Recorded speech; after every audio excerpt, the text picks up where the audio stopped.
One day, I received a call from my father, who lives on his pension. "Thanks for the $60 a month.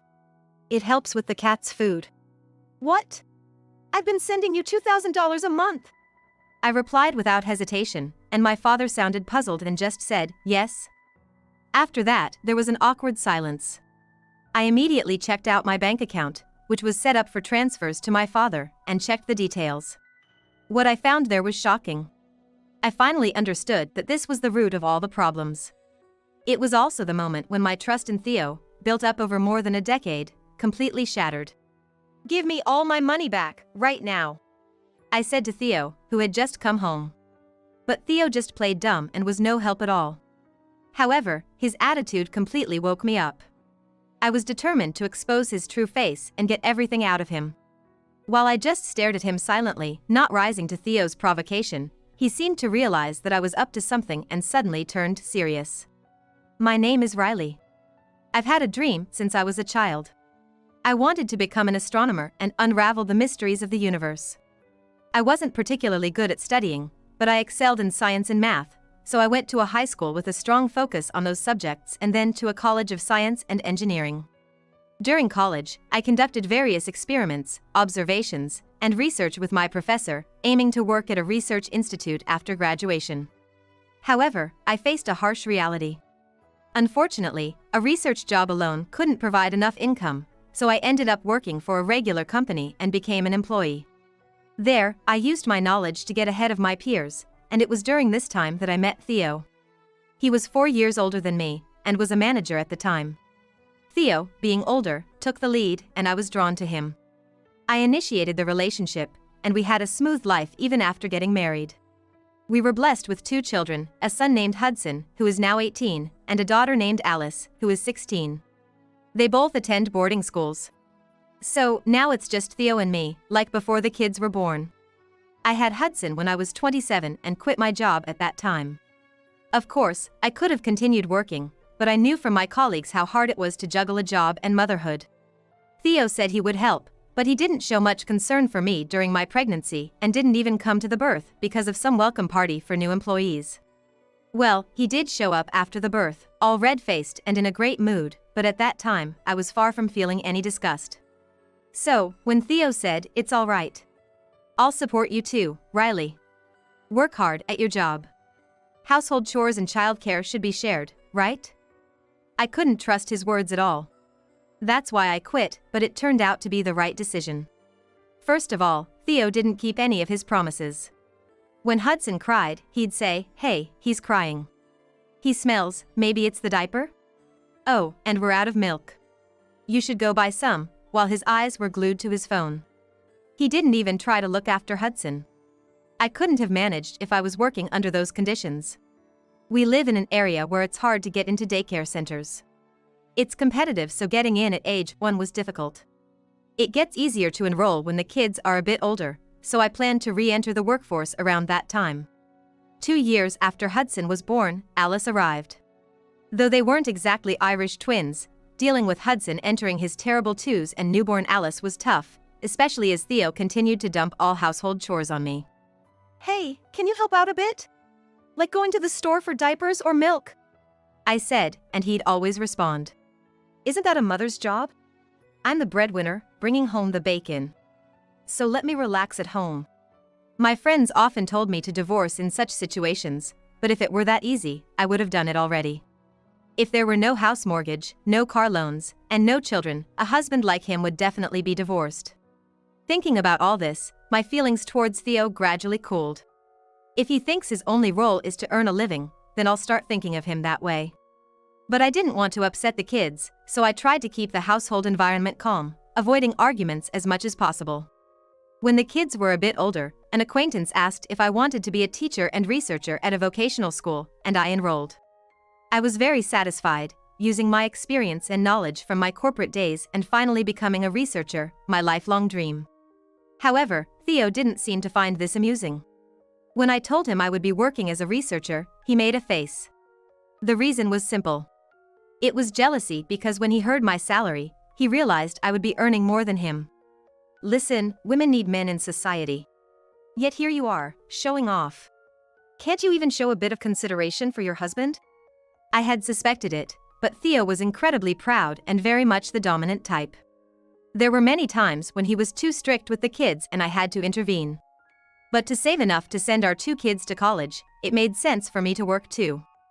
I tried explaining this to Theo, but he was sarcastic about my working until the end, and our relationship became more strained. Finally reaching my breaking point, when my job stabilized and my income was secure, I broached the subject with Theo. You know, I don't think there's any point in us staying married.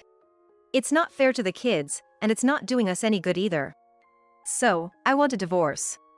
By this time, I had a decent income, and the kids were old enough to manage more on their own, so we could get by without a father. I know that divorce isn't great for kids. But I started to question whether just enduring this was truly for their benefit. However, Theo refused, saying that it's definitely better for children to be raised by both parents rather than a single parent. Kids from divorced families tend to act out or have problems, right? I didn't know what he based this on.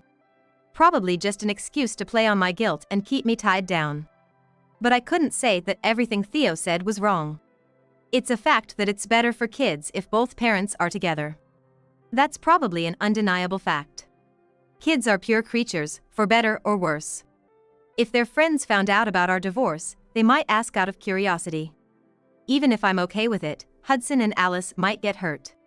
So, even though Theo's logic was baffling, I couldn't argue back and ultimately didn't go through with the divorce. That's when I decided to shift my mindset. Theo might not be a great husband or father. However, Theo never cheated and always provided for our living expenses. He doesn't have expensive hobbies, and spends at most about $40 a month on mobile games. He doesn't gamble and is willing to pay for the kids' extracurricular activities. In that regard, I had no complaints. But his actions and words were still too much at times. He imposed a strict set of values on Hudson, often saying things like this. Listen, Hudson. A man's worth is in his earnings. Never become a part-timer. That's just being lazy. Earn more than women, be like me. You're the future of our family, so have that awareness. Theo always said we were a family with a legacy, but honestly, we don't have any remarkable achievements or a history of being wealthy landowners or anything like that. My mother-in-law once mentioned that our ancestors were just farmers, like many others. Fortunately, my in-laws never imposed their views or made unreasonable demands on Hudson, which was a small mercy in all of this. But what he taught Alice, contrary to Hudson, was always outrageous. Alice, listen carefully. A woman's only way to survive in this society is to get married. So, you should work right after high school, contribute money to the house, and support your brother. I've never seen someone distinguish between genders like this in this day and age. It's indescribable to think that this person is my husband. It was like a throwback to another era. Every time Theo indoctrinated the kids with his outdated views, I'd contradict him, saying his ideas were old-fashioned. But stubborn as he was, Theo never changed his ways. This might have been why Hudson started acting out and clashing with Theo when he hit middle school, and why Alice never wanted to go out if Theo was going to be there. Theo, of course, didn't seem to care.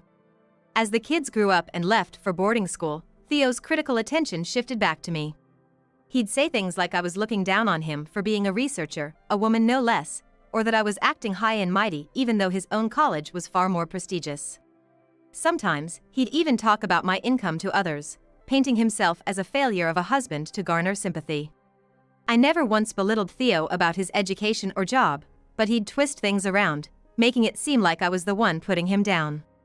Ignoring him only led to more insults about how awful a wife I was for not listening to my husband. The silver lining was that the kids weren't around to witness this.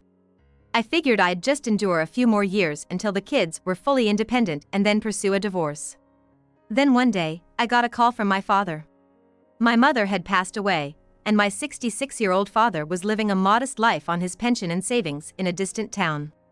He's always been frugal, never indulging in luxuries. About a year ago, he mentioned he started keeping a few cats, but that was about it. Other than that, there were no significant changes in his lifestyle. Typically, he'd only call about the kids or on my birthday. So it was surprising to get a call on an ordinary day. But then he said something that made my ears ring. Thanks for the $60 a month. It helps with the cat's food. I couldn't help but respond. What? I've been sending you $2,000 a month. Then, my father sounded puzzled and just said, yes? After that, there was an awkward silence. What on earth was he talking about? I tried to organize my thoughts and spoke to my father again. Dad, I've been transferring $2,000 to your account every month. What do you mean by $60? After asking me to hold on, my father sent a photo of his bank statement to me. I was shocked and at a loss for words when I saw it. Indeed, as my father said, the monthly allowance I sent was just a mere $60. I couldn't understand what was happening, but it was clear that something nefarious was going on behind the scenes. Dad, I'll do what I can to investigate this from here. I'll get back to you as soon as possible, so please wait a little longer. I said quickly and hung up the phone. I immediately pulled out my bank book, which I had set up for automatic transfers to my father, and checked the details. The contents were shocking. Finally, I understood that this was the root of all the problems. It was also the moment my years-long belief in Theo completely collapsed. As soon as Theo came home, I confronted him, "Give me all my money back, right now." But Theo just played dumb, making no sense at all. Worse, he accused me of spouting nonsense and even suggested that I should go to a hospital. I couldn't believe he looked down on me to this extent. It felt like a bucket of cold water had been dumped over my head. But at the same time, it was a wake-up call. I was determined to expose his true colors and get to the bottom of everything. As I stared at him without responding to his provocation, he suddenly turned serious, as if realizing I was up to something. I slammed a copy of the bank statement I had been examining earlier onto the table in front of Theo. His frown deepened as he looked at it. "Regardless," I said. "This is the account I set up to automatically transfer $2,000 from my paycheck each month. I don't usually use it. I don't carry the bank around, so I don't update it regularly. But why is it checked every month?" Theo didn't respond and just glared at me in silence. After a tense few seconds, he finally started making excuses. "Well, that is strange. You suspect me, but you don't have any proof that I did it, right? The principle of innocence until proven guilty applies here. Don't you know that?" His infuriating manner of speaking was annoying, especially because he had a point. Theo was smarter than me, and probably just as cunning in coming up with schemes like this. If he were the kind to slip up under questioning, I would have divorced him and raised the kids on my own a long time ago. I was repeatedly dumbfounded and frustrated by his shrewdness. And indeed, as Theo said, there was no direct evidence of him tampering with anything. But in this house, it's just me and Theo. Even without evidence, it was clear that he was responsible. I pointed out the inconsistency in the bank book and said, "Normally, if the transfer date falls on a weekend or holiday, I set it up to transfer the money in advance. The settings are to automatically transfer $2,000 to my dad's account on the 1st of every month. Since my payday is the 25th, I immediately transfer $2,000 to this account as soon as my salary is deposited." I paused and looked at Theo, who seemed a bit tense. It was unclear what he was thinking, but he might have been concocting some excuse in case I confronted him further. I looked back at the bank book and continued. "So, if the 1st is a weekend or holiday, the transfer happens on the last day of the previous month.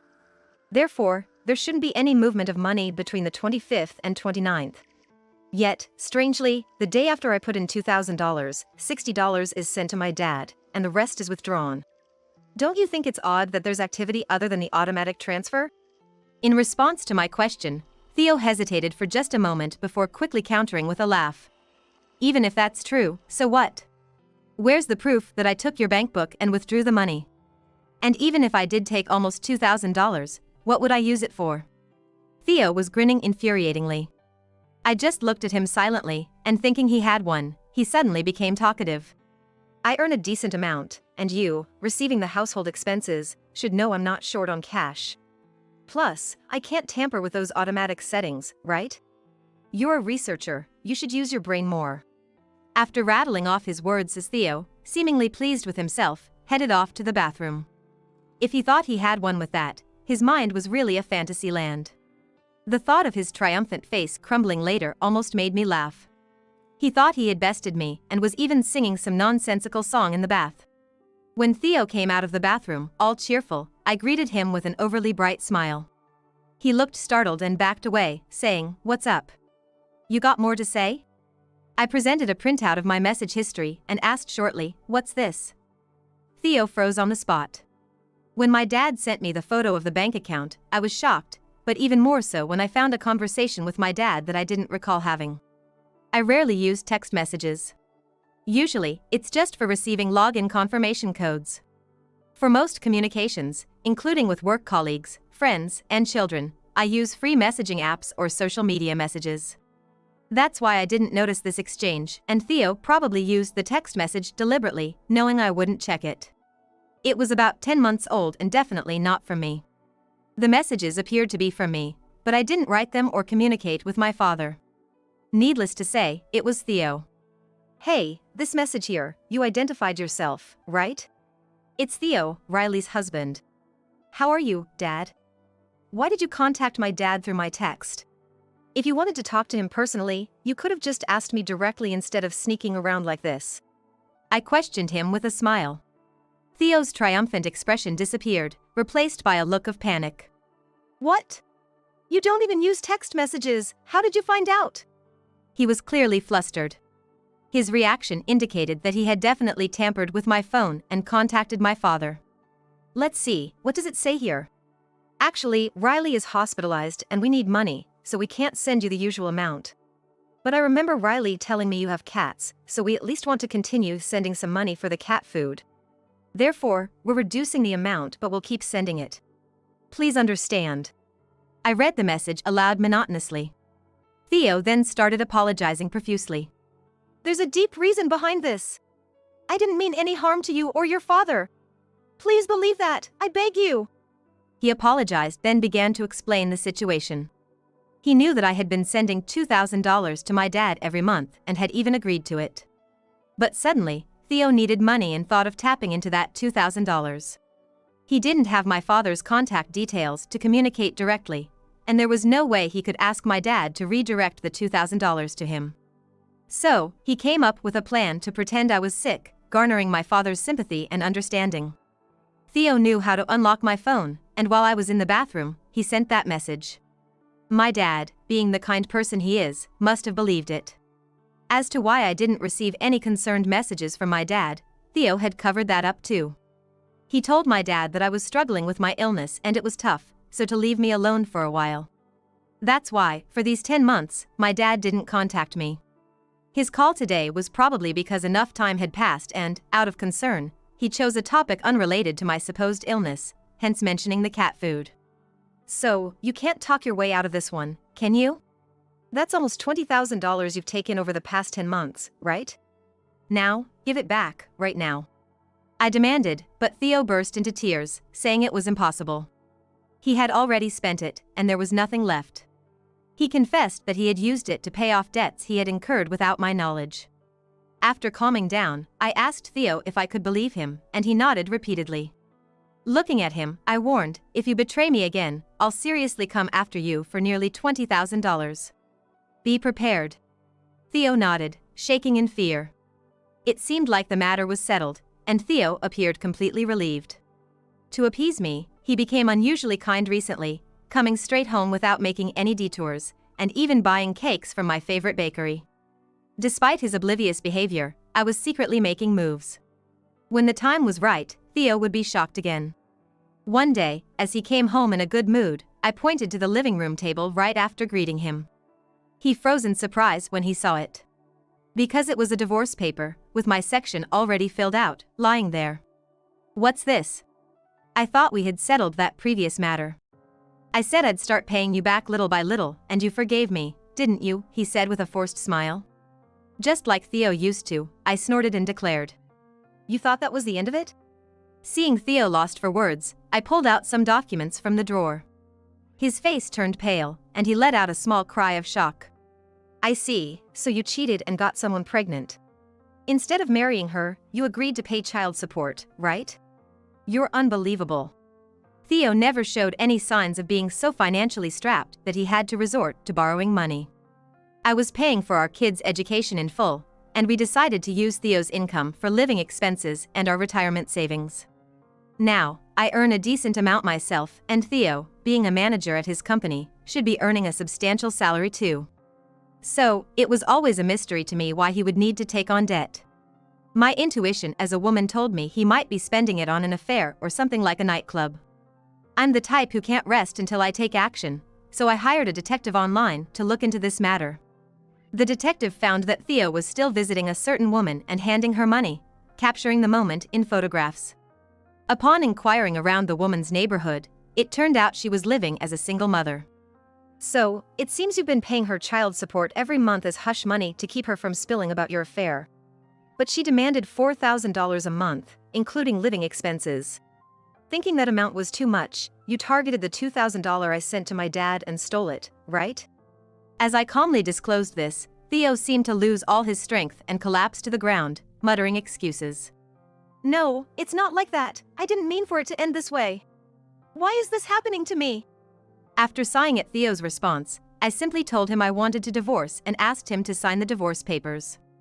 Clinging to my legs, Theo begged, "Please, don't divorce me. At my age, I can't imagine what others will think if I get divorced. And the kids might not even want to see me anymore. I can't stand that. It's too hard. Please." Of course, I refused with a smile and said, "If you don't sign, I'm fine taking this to court." Realizing he had no chance of winning, he finally signed the papers with trembling hands. But it wasn't over yet. I felt that just demanding compensation wasn't enough. After destroying our marriage, she was comfortably receiving subsidies and allowances. Thinking that was so infuriating. There was still one suspicious point about the automatic transfer. I could understand Theo using my bank account and PIN to withdraw money. We shared PINs, and it was possible to withdraw money using the account alone. I could also understand his actions based on where the money went. But the issue with the automatic transfer remained a mystery. Once, I forgot to deposit money on the transfer day. And the bank contacted me, which was a great help, but this time there had been no contact for these 10 months. Considering their previous prompt response, the complete lack of communication this time was strange, so I checked with the bank about the automatic transfer. To my surprise, it had already been cancelled. This procedure requires the account holder's approval, so even if Theo attempted it, the bank should have contacted me. The only explanation was that Theo had an accomplice at the bank. It means that he has a partner on the bank side. If you think about it like that, all your questions will make sense. And, of course, that accomplice was Theo's affair partner. The partner was Emma, a 29-year-old bank employee. Emma pretended to be assisting Theo with a general transaction but actually processed the cancellation of my automatic transfer. This was a serious crime. By exploiting her position as a bank employee for personal gain, she had committed a crime. Furthermore, as I investigated Emma, I stumbled upon an unexpected fact, leading to a small victory celebration on my part. Later, I called both Theo and Emma to confront them with the demand for compensation. All the evidence is in place, and your presence here today means you acknowledge the affair, right? When I said this, Theo nodded faintly with a pale face, while Emma, seemingly unconcerned, was admiring her nails, lost in her own world. She must think Theo would pay her share since she assumed this meeting was pointless. She couldn't bring her child, so she left them with her parents under some pretext. Since Theo was already damaged by the divorce crisis and the compensation claim, I decided to leave him be for the moment and turned my attention to Emma. By the way, you're applying for child support allowance, right? And you're also receiving benefits from the bank for single parents. But you're getting $4,000 a month from Theo, right? That's a crime. And of course, your unauthorized cancellation of my automatic transfer is a serious offense too. Then, Emma's face suddenly contorted with anxiety, and she started to fidget nervously, making it all too obvious, which made me secretly chuckle to myself. She was making excuses, but the detective had confirmed everything. If you're saying this information is incorrect, let's call your boss right now to confirm. Maybe it's also a good idea to check the conditions for receiving child support benefits and see if you qualify. I said. Hearing this, Emma quickly changed her attitude and apologized to me. I was just tempted. I never planned to marry him or anything like that, so I backed off. Please, don't push me and my child any further. I almost exploded in anger at Emma's behavior, acting as if she were the victim. The real victim in this situation is undoubtedly me, and perhaps Emma's child who got dragged into this. Definitely not these cheaters. Theo then started to defend Emma. Enough, leave her alone. Emma didn't mean any harm. Looking at Theo, I couldn't help but laugh. He didn't understand why he was being laughed at, but I wondered what his face would look like when he learned the final truth. Still smiling, I said, "So, you think it's alright that she was making you pay child support and living expenses for a child that's not even yours?" At this, Emma stood up, eyes wide, interrupting me. "Stop, please! Don't say any more!" But Theo, displaying his usual quick thinking, said, "Wait, does that mean the child isn't mine?" Emma's face contorted, and Theo looked utterly confused. The detective had found that Emma was receiving child support from another man as well, claiming the child was Theo's, and also taking $1,000 a month from the real father. Although the investigation cost me quite a bit, the outcome was worth more. Theo, who thought he had everything under control, and Emma, who was about to join him in this hellish reality. I felt relieved, but Theo and Emma's aura was dark and heavy. But they brought it upon themselves. If they can't distinguish between right and wrong, someone needs to enlighten them. They finally realized the gravity of their actions after paying the price. After getting their signatures on all the necessary documents, including the compensation claim, I finally filed for divorce from Theo, turning him into a stranger. I only told my children, Hudson and Alice, living far away, that we had divorced. They, being perceptive, said, "We're on your side, Mom." I told them they didn't have to come home for the holidays, but once they heard about the divorce, they immediately planned to visit during their next long break. They didn't ask what happened, but they were relieved to hear I got custody. The children's education funds were still my responsibility, and I had already made some investments, not fully trusting Theo. I thought it would help with our retirement. As for Theo and Emma, they faced unimaginable consequences. Theo, now divorced at his age, became the subject of wild rumors at his company. Already known for belittling his wife and speaking ill of female employees, he was soon bombarded with nasty comments about his infidelity and being dumped. He eventually requested a department transfer and was exiled to a remote location. But he accepted it without complaint.